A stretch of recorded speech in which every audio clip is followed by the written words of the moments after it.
कर्कश आवाज, चित्रविचित्र हावभाव आणि डीजे साऊंडचा धिंगाणा, हा सगळा राडा आहे हिंगोलीतील औंढा नागनाथ या तीर्थक्षेत्रावरून परत निघालेल्या कावड यात्रेदरम्यानचा।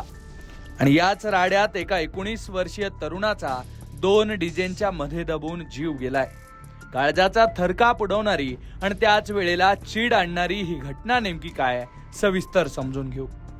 श्रावण महिन्यानिमित्त हिंगोलीतल्या औंढा नागनाथ मध्ये दर्शनासाठी अनेक कावड यात्रा येतात।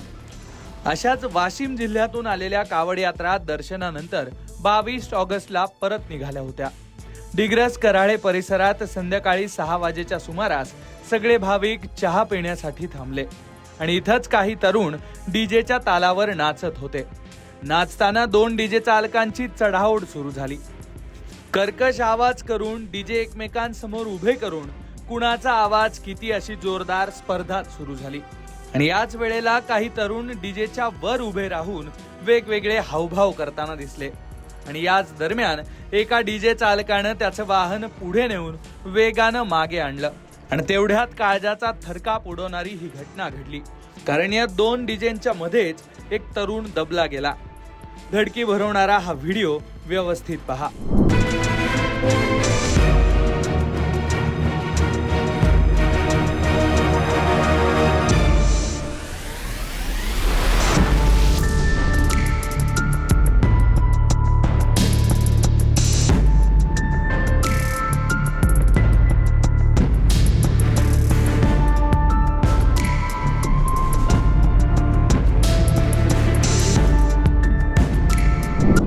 डीजेचा हा सगळा राडा सुरू असताना सोमनाथ रोहिदास भानावत हा वाशिमच्या मालेगाव मध्ये असलेल्या डभा गावचा तरुण तिथेच उभा होता आणि तोच यामध्ये दबला गेला। सोमनाथ दबल्याचं कळताच चालकांनी डीजे बाजूला घेतला, पण तोपर्यंत सोमनाथ गंभीररित्या जखमी झालेला होता। उपस्थित लोकांनी त्याला रुग्णालयात दाखल केलं, पण डॉक्टरांनी त्याला तपासून मृत घोषित केलं। या घटनेनंतर या अपघातासाठी कारणीभूत ठरलेला डीजेचा चालक वाहनासह घटनास्थळावरून फरार झाल्याची माहिती आहे। या प्रकरणात अविनाश भानावत यांच्या तक्रारीवरून हिंगोली ग्रामीण पोलीस ठाण्यात गुन्हा दाखल झालेला आहे। पण जिल्ह्यात गेल्या काही दिवसांपासून डीजेचा उपद्रव आणि कर्कश आवाज वाढलेला आहे। प्रशासनानं यावर कडक कारवाई करण्याची मागणी नागरिकांकडून केली जाते।